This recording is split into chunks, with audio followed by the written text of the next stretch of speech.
Hello, welcome back to another Manga Talks video. We've got some more books that I've hauled. I've got 4 in particular. They are all assorted. So very happy to... I'll start with this one first. Very happy to finally get the latest, at least as of right now, the latest release in the Living the Line smudge imprint of horror works. So this is Hide and Seek by Naono Yoshiko. I love the colors for this one, and I picked it up today from Cockatoo Comics, so shout out to them. They have been stocking a lot of the smudge titles too, and this one I've actually read before. So in a past video I have shown this one off. So this is not, well, it's not an original, but this was the Japanese reprint that came out probably last year. So it's the small bunko edition of Naono Yoshiko's stuff. This one is actually titled Woolen Pants instead of Hide and Seek, and it is same as this, a collection of Naono Yoshiko's works from a bunch of her one-shots in magazines.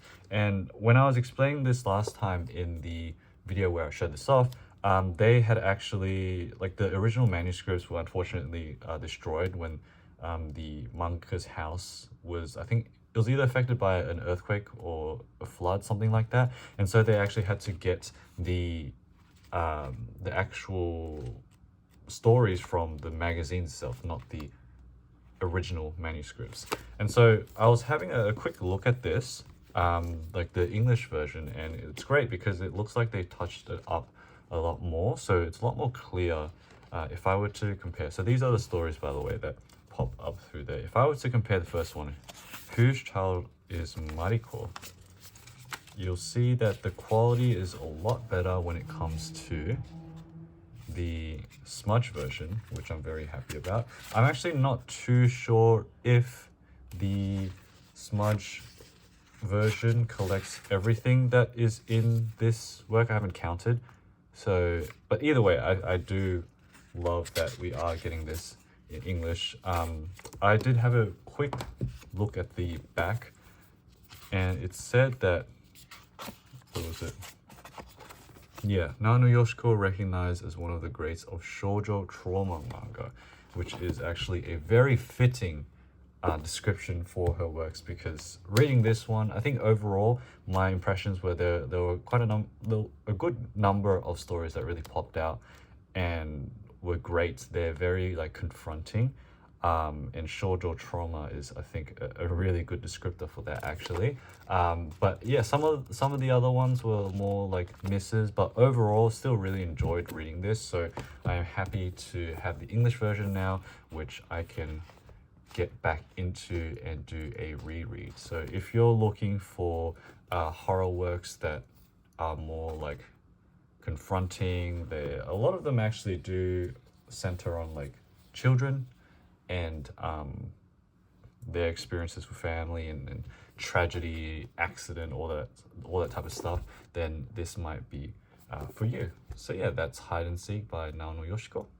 Oh, and just do also want to say as well, I think from my memory, Smudge has also announced that they're putting out a Hino Hideshi book. I think that might be the next book, so very, very excited for that. I have actually read a Hino Hideshi work recently, which I'll show off in another video. It was the Animal Works one, and that was, for me, a reread of the Town of Pigs story too, so I'm very excited for that, back in the Hino Hideshi mood and reading space. So yeah, so that's the first book.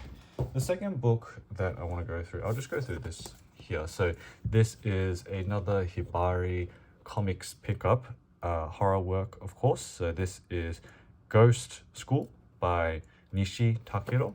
So now this is my second book from Nishi Takerou. I have shown the first one in a separate video, just spotlighting the story itself. So this one is the Vampire Moth story. This is also by Nishi Takerou, and it's a bit of a longer one, but it's also Hibari. No, this is Lemon Comics instead. Yeah, this is actually one of my favorite horror, like old horror works that I have in my collection. The artwork is absolutely insane in this one compared to a lot of the other Hibari or Lemon stuff or other horror works that I have. love this one. Yeah, one of my favorites in my collection. And so finally now I have another work from Nishi Takerou.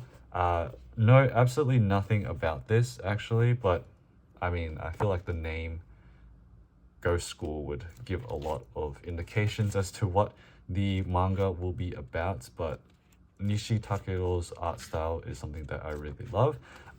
It's this one specifically isn't as like detailed as Vampire Moth, but I still love the overall vibe of his works, and so very, very excited to get into this. I personally haven't been buying too many Hibari, Levin Comics, old horror works. It's been kind of a while.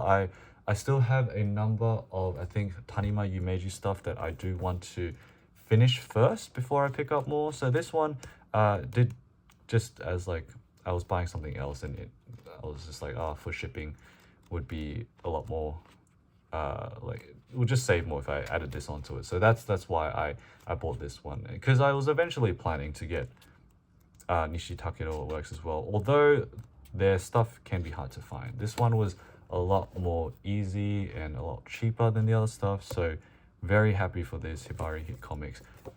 Honestly, like I personally think, I've only read one book from Nishi Takerou, but I think this the Vampire Moth story, I think would fit very well in Smudge. I mean, like a lot of things would fit well in Smudge. I think they did announce the Human Clock story to also be released as well.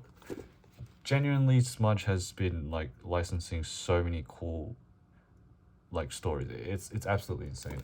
This is the one that I'm talking about, the Human Clock story by what's his name, Tokunan Seiichiro. Very, very strange actually, or like probably the strangest horror work that I've read in terms of like talking about old vintage stuff.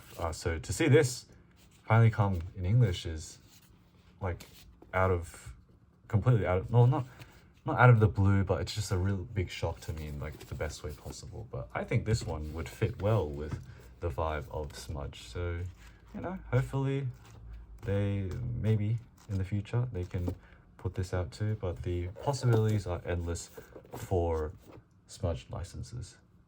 As you can tell, I really do love that specific manga imprint line, so very happy about that. Okay, so the last two books now are, well, this one's an art book, this one's illustrations and a story, that sort of thing. Okay. So the first one I'm going to talk about will be the one on the left here. This is called, I think it's called The Island of Bliss. Yeah, From the Island of Bliss by Saito Taneo. So I've actually have shown a Saito Taneo work before. This one here, The Dream That Koshikari Saw, huge book put out by Hokuto Shobo. I have a video on it, maybe a year ago, 2 years ago now. This one's actually signed by them, but it's a collection of a bunch of different stories. Very confusing though, like it's extremely confusing, but and very lengthy in terms of the dialogue, as you can see here, but a lot of stuff goes down. So it was it's a very interesting book to have, to be honest. It's hard to describe everything, so if you want more of like a in-depth flip through and thoughts on this, then you can check out that video that I previously had. So from the same author and illustrator, mangaka, we have another one here. So this is a very small one and a thin book, but this was put out in 1986, and I think it was limited to 500 copies of this. Yep, limited to 500. And so just from going through this, it's like a collection of illustrations that maybe will look like they might follow a story. I actually don't know much about what's happening in this book, but I've known about this for a while, since getting Koshikari, the other book that I showed, but it never really appeared until recently for like a good price, so that's when I decided to get it. But I'm happy I have it now. I didn't know that it was actually put out only for 500 copies, but the illustrations are very interesting. So it's a completely different style. Damn, I have to censor so many things. A completely different style to the other book, Koshikari. It's more, the illustrations are more like separate, they look like, rather than manga stories themselves, accompanied by the text. But really interesting looking stuff, and it's a cute little book. So we've got the dark green, and then we've got the huge light green one. So that was from the Island of Bliss by Saito Taneo, put out by Ramsha, which is a publisher that I have not read from yet, although I do have another book from them as well. And then the last one. So this is actually a kind of what's the word? Like a posthumous collection of works, and like an essay, I guess, on this specific artist.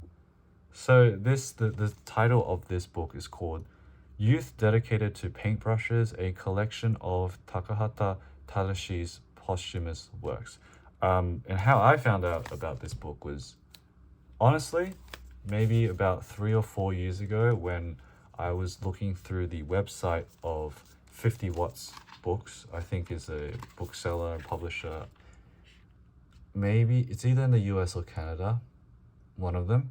But they had this on their website, and it looked very interesting. Although I have, like, the experience of me getting this book is also interesting too, because going on their website, they showed all the illustrations, but I didn't realize, I guess, that it wasn't solely an art book. It was also including like a lot of commentary and like an essay. So it's edited by someone named Yukihiko Tajima, and I guess Tajima is like a critic, or they provided the text and the dialogue in this book, and a lot of it is supplemented by the illustrations, but a lot of it is also the text as well. So I just didn't know that we were getting this much text, but it was fine because I didn't pay too much for this. Like, it was on the cheaper end. And what's cool as well is it's signed, obviously not by the illustrator because it's a posthumous collection, but it's signed by Tajima. So that's cool. But yeah, like I found it really interesting. Like, the cover is very eye-catching, and then the illustrations themselves, they remind me a lot of, like, the color-wise, and also this specific illustration of Tanami Keiichi, like his later works, the more like crazy looking stuff, that it does give me like a lot of similarities in the vibes and everything like that. Don't ask me what specifically, I'm not that good at describing, but if you have a look at Tanami Keiichi's works, then I think you might know what I'm talking about. But there's also, of course, some black and white works too. So it is an interesting art style, very nightmare feel type of stuff. A lot of Frankenstein monster looking things. So I did hope that it was going to be like a full art book, but I guess I can't complain. I didn't pay too much for it, but it was just like a different thing to what I was expecting. But yeah, an interesting one. So I like, it took 3-4 years for me to actually pick up this book after knowing it for a while, which is a trend actually. A trend for me buying books, because there are so many books out there to read, to buy, to look at, to love, that I can't, realistically, you can't buy them all, you can't read them all at the same time. And so sometimes you'll come to the trend a bit late. Well, not trend, you'll come to the book a couple years later than you may have wanted to, which is really funny. I feel like as a collector of any kind, or especially with reading as well, you may relate, because there's just so much out there. And once you do have it, even if you do buy it, it might take you a couple of years to actually get into the book and start reading it, which is a very big part of what my reading is like.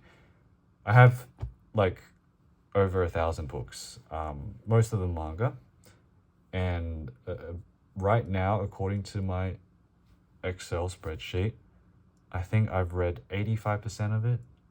But I think, 85% of like 900, 1,000, you still have like 100 something books to read. And yeah, it's a lot, but it's just funny to think about, because I feel every single collector of books, big reader, anyone like that will relate very much to that.